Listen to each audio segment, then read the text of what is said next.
Hello.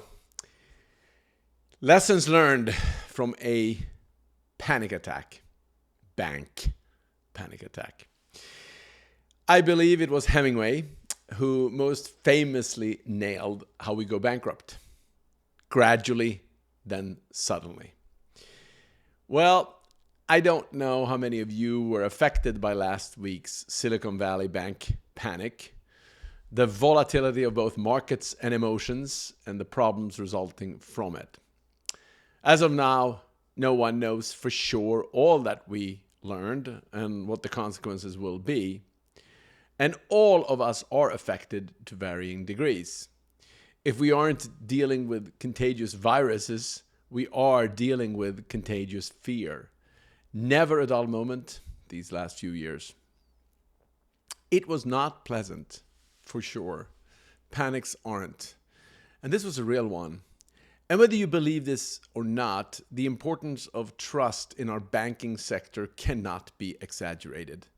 So much of modern life rests upon capital flowing the way it is supposed to flow. And distrust goes far beyond the financial sector. Trust in society is like the blood flow in our bodies. Right now, our society at large functions like a patient with very clogged arteries. Trust in institutions is at a modern time all-time low. It makes every movement, every decision, and every interaction filled with friction and resistance. And it is not good. Trust is essential, and we must find a way to restore it. I won't, at least this week, go into the details around the particular situation regarding the banks in trouble. Others have written extensively about it. I will link to some of the better articles I've found below for those that are more interested. And I'm sure as the dust settles, we will have more information.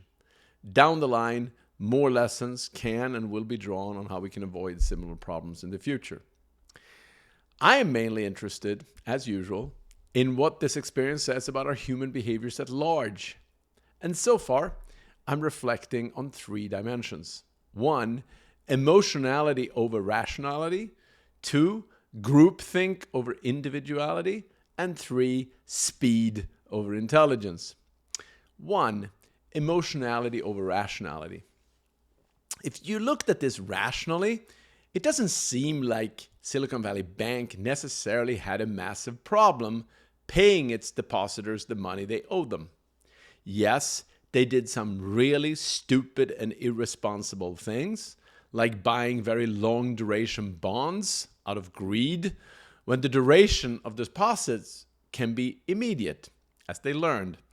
We can think of this mainly as an asset liability duration mismatch. Not good, clearly. This created the underlying uncertainty, which in turn led to questions and criticism.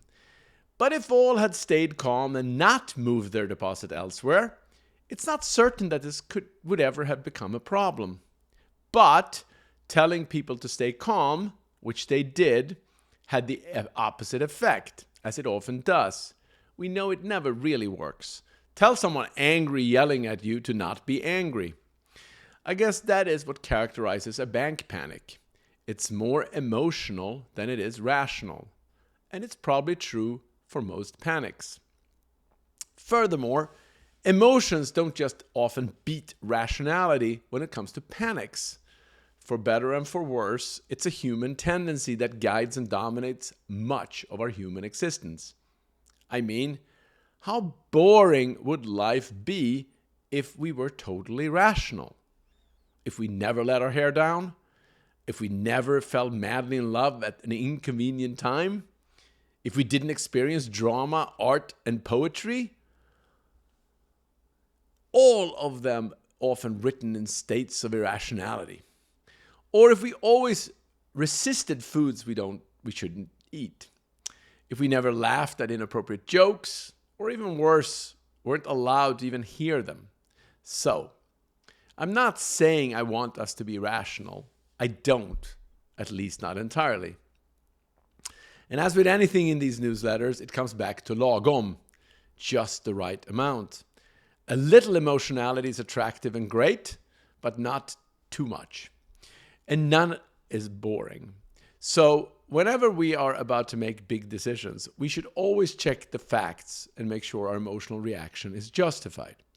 So to go back to the bank panic, it was pretty clear based on facts that the likelihood of losing your deposits with SVB over the long run was small.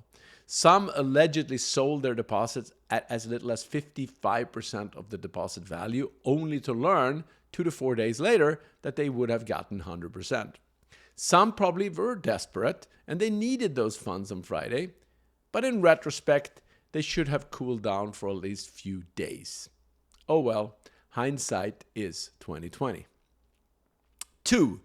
Groupthink over individuality. As readers of these newsletters know, I'm quite fascinated with social contagion. The notion that we are not that different from the people we spend the most time with. I think it is one of life's most consequential truths and insights.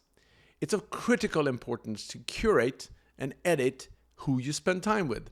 They influence your life more than you think. You want to laugh more? Spend time with funny people.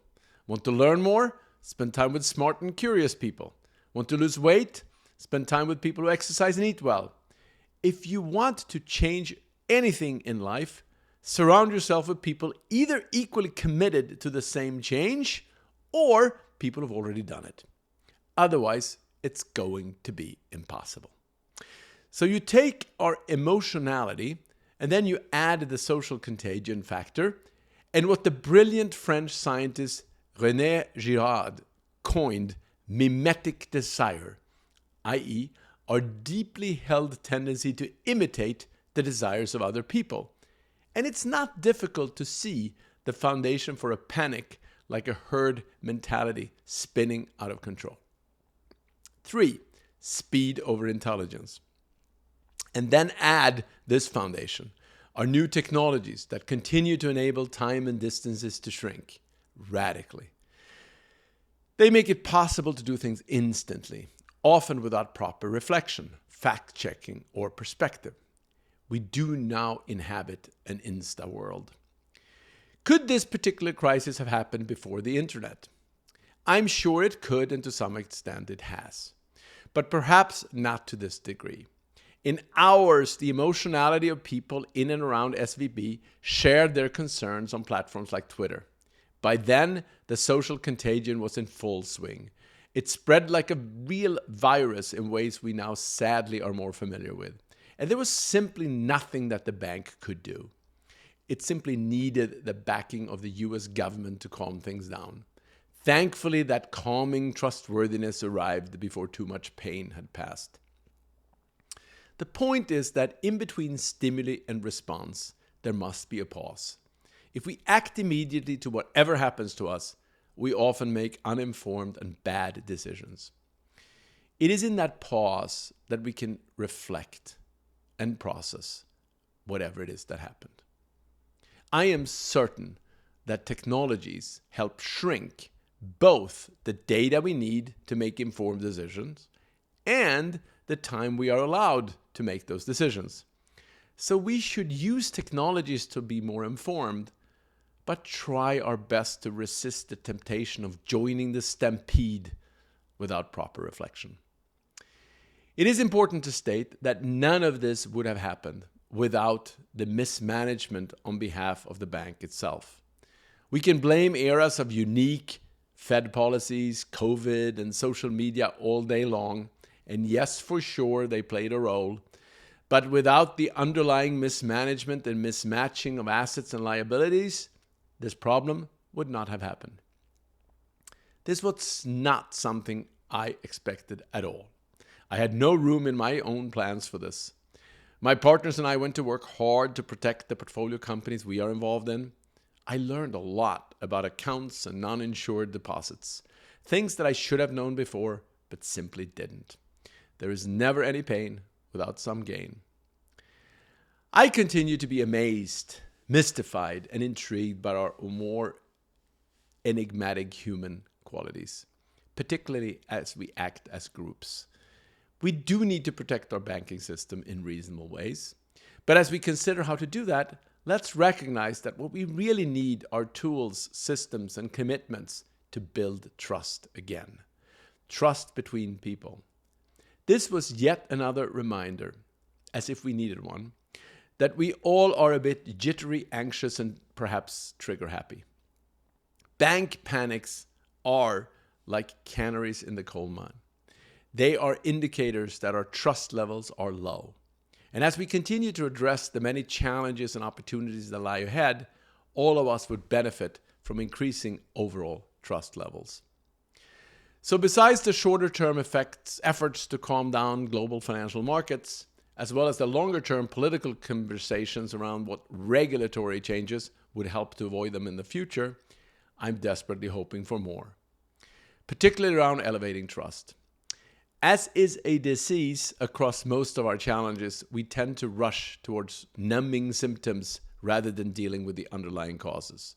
Trust is the cause, deposit withdrawals are the symptom. Let's go attack the cause this time. I'd love to see a larger conversation about what we can do to rebuild trust between all active stakeholders in our society. If not, we will keep seeing more and more trust erosions like this one we lived through last week.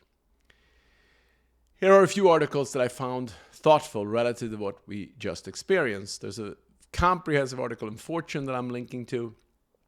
And Alan Murray, its editor, wrote a sort of very short 1-minute version of that article, which I think captures most of the essence of what really happened here. There's another good one in Net Interest called The Demise of Silicon Valley by Mark Rubenstein, and he also wrote a follow-up interesting yesterday called Contagion, and I swear I read that article after I wrote this post. If you want to nerd out, you can read Ray Dalio's LinkedIn post from the Master of Asset Allocations. And also Larry Fink's latest letter to shareholders are always thoughtful about global financial markets. After all, BlackRock is the largest asset manager in the world.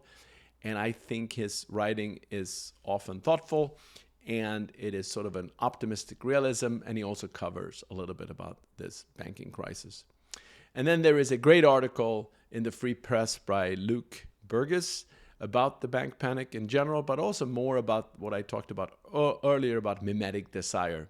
And last, for levity, the clip from the 1946 great movie, It's a Wonderful Life, with their famous bank panic scene. If you want to relive last week, it is actually enjoyable and scary at the same time. Lastly, it's not lost on me that this community, you, me, and all that are engaged in this conversation, operate at very high levels of trust. I'm constantly reminded of the blessing of having friends and partners like you. Please share any ideas you have for how we can extend the trust we enjoy to our broader community of people. Trust is a two-way street. To trust is a verb. It requires constant action and forward motion. It is not something we just receive. We earn it every single day. Have a great week. Hope it will be a bit calmer.